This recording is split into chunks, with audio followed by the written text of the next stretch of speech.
seasonings and sauces, like Marina was saying, you can make, if you want something to be kind of Mexican-y tasting, you know what seasonings to use. It would help if you went on Chopped too. Right. Knowing the techniques, then they hand you something like, well, I've got a bunch of vegetables that don't seem to go together, but I want them to have a Mexican flavor. So, you can create something. Exactly. That's going to taste Plus, good. and all those seasonings, they're finding out now. And Ayurvedic medicine has been around for a long time. And look at the seasonings that they call them, not seasonings, they're spices. But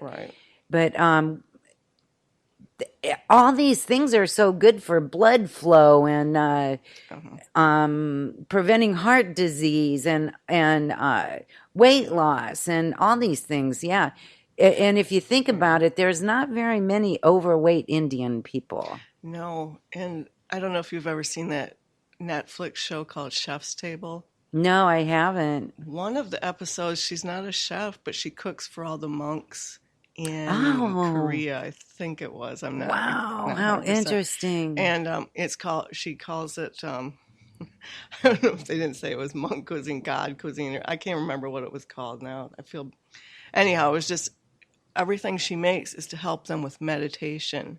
Help them have clear isn't that thinking. Interesting? And so she won't use a lot of onions and garlic because those things are high energy and will get you, I'm thinking, right. Oh, I love onions and garlic. Yeah. I don't know that it's giving me a lot of energy, but maybe distracts you, from really focus. So just to think of foods can change your focus. Obviously kids eat too much sugar, they bounce off the walls. So and eating just can change you so much. I had this is years ago before. I don't think even celiac disease had a name yet at the time, and nobody was eating gluten-free yet. Right. This is a long time ago, and my one friend's son was just a hideous child. He was very disobedient. He had no respect, and yet you saw that she was teaching him to be. Right. And ADHD wasn't a common diagnosis yet, and she took him to an allergist. And he was also into reflexology. He was like holistic. Wait, this is 40 years ago. And he told her to start taking things out of his diet one at a time, because when you would sit and talk with this boy, he was fine, but all of a sudden it'd like go on these tirades. He was horrible. And slowly she started eliminating things, and if there wasn't a change in his behavior, she'd add it back, eliminate something else, add it back. Wheat. It was wheat. And you wouldn't have believed the difference in 2 weeks of not eating breads and cereals and stuff. I can definitely tell you there's a lot of people that have found, whether or not they had celiac disease or not, that it's making a difference in their health. So not everyone has that problem, obviously, but I have a friend, she's a pastry chef out in Oregon, and her whole business is dairy-free, gluten-free, sugar-free. I'm like, that's is there anything amazing. left? I mean, she sells air. Yeah, she really has perfected the recipes Isn't so that they amazing? can not only eat what's good for them and not gonna, she doesn't just use filler. I mean, she uses good quality ingredients, but she has to do a lot of testing to get it just right. And she's At first, everyone told her, you're not going to have enough business. Now she's flooded with business. Yeah. So, there's a lot of people that People are caring. Yes, they really are caring. There's a friend of mine. She's on Facebook a lot, and she really talks about the wheat belly diet. Oh, yeah. Mm-hmm. And she has a picture of her before and after, and her skin just glows now. Mm-hmm. I mean, it's a fantastic difference. And she was not feeling well, is why she tried this, not eating any wheat. And oh my God, the difference is just amazing. Oh, yeah. The way she feels, the way she looks, she lost weight. She's a ball of energy now, which she needs for her job anyway. Right, so she doesn't have any aches and pains. I know one of the problems is because our food is so processed now. It is. There's so much in it. My mom noticed that her arthritis pains went away in her hands after she gave up her regular dairy products and went to organic, which she now Ah, gets raw. And, it's just, but after like less than a week, she's like, I don't have this pain anymore. And whenever she would, just take some regular, it would start up again. So she huh. like eliminated. She's like, I have to buy this organic. That's Right. But now she has the raw milk, and the raw milk does taste better. You get, when you make cheese, you get double the volume. It's just Wow. there. You can just see the difference in what we buy in the store. So there is a lot to be said.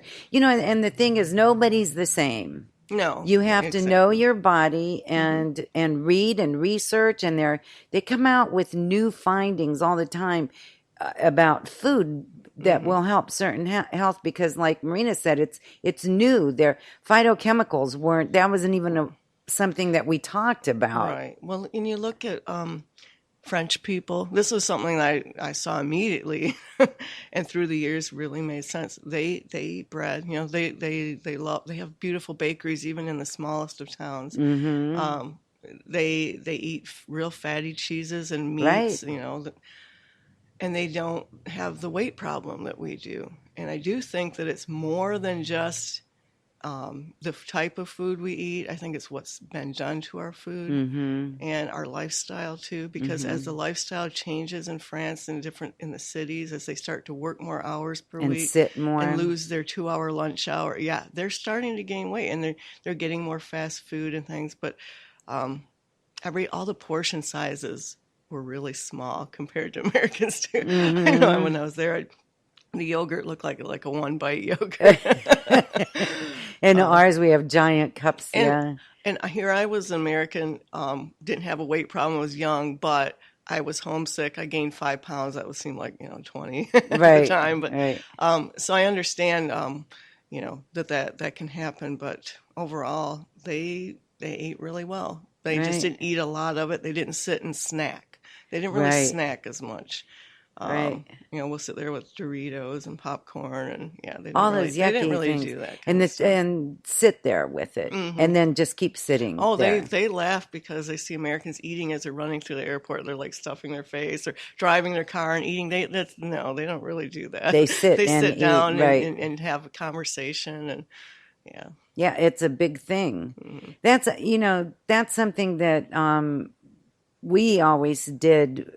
My family growing up, as well as raising my children, is we sat down and ate dinner together Right, that's good. as often as possible, and it was every day until the kids started playing sports, Hmm. and then it wasn't every day, but pretty much. Yeah, I think about the time we all started working or having after school things to do, yeah, you start to lose that. That makes it even more important to It does. find that time together. Mm-hmm. I know some families, they still meet on Sundays. They go to Mm-hmm. grandma's house Yeah, and I have love that. Sunday I wish we dinner. did that I know. more. I've been thinking about that more and more. That's really important. Uh-huh. Just having that time with your kids to sit and they can feel open to have conversations that Yep, and you maybe keep might not those catch lines them. of communication. Food is the way that you eat, and is so important too, not only what you're eating, but when when we were growing up in the catering thing, Hmm.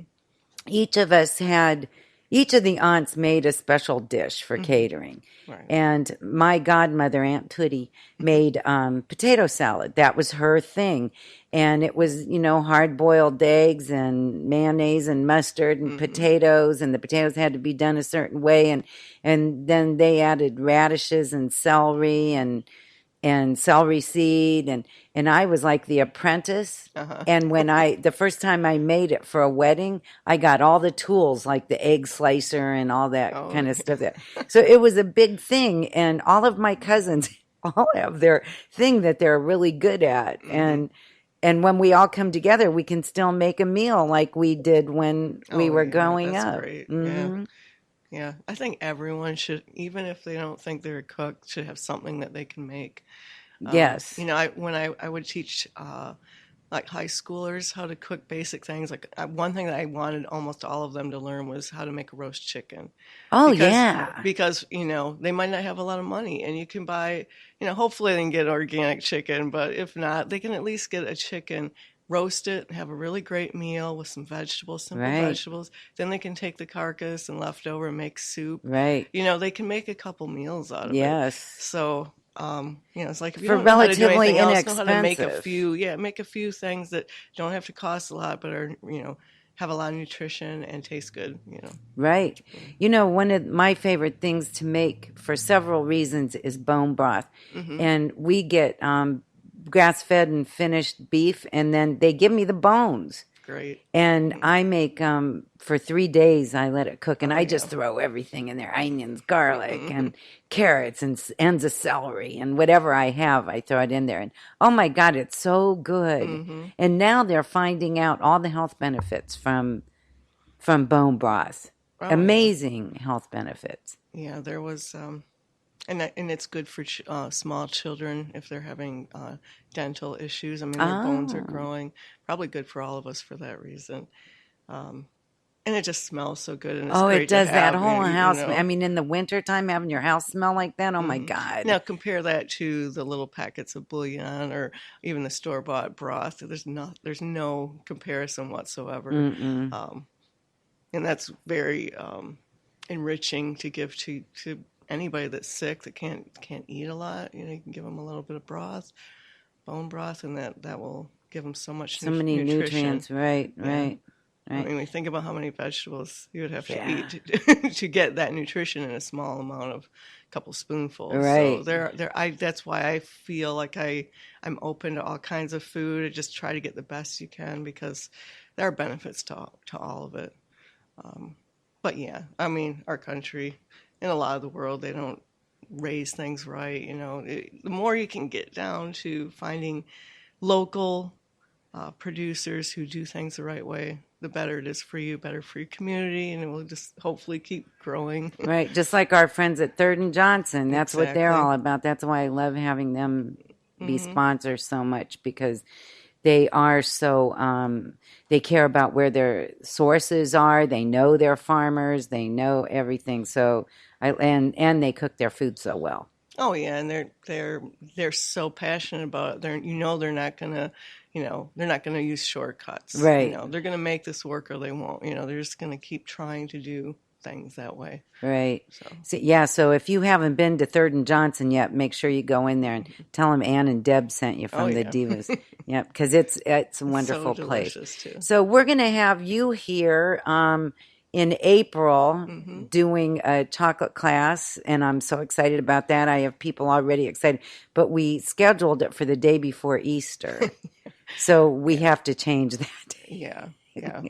Well, probably that following weekend.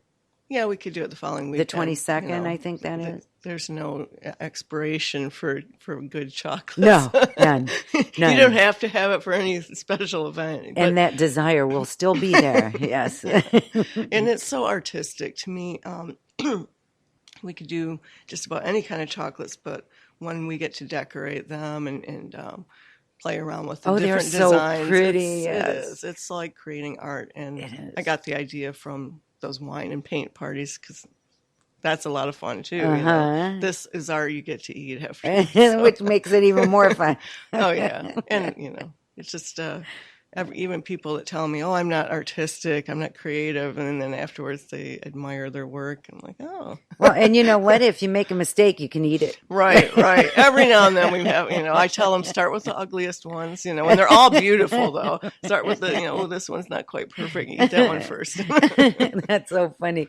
Well, thank you so much for hanging out a little bit with us, and we'll be watching for that class on the 22nd of April. If you want to get involved in that, you can email me at thedevolution, Deb at thedevolution.com or thedevolution@gmail.com. So thank you very much, Anne. So if we want, you do so many things. You do cooking classes. You do, what's new and exciting for you? What's coming up? I am going to, in June, have my own chocolate and pastry booth at City Market, which is, going to be the place. I'm going to be in walking Bay over City. there all the time. It's going to be amazing. There's going to be probably 40 different vendors with Fun. You'll be able to find all kinds of local produce, baked goods, meats, fish, cheeses, a couple wineries, coffee shops, restaurants. Nice. All under one roof. So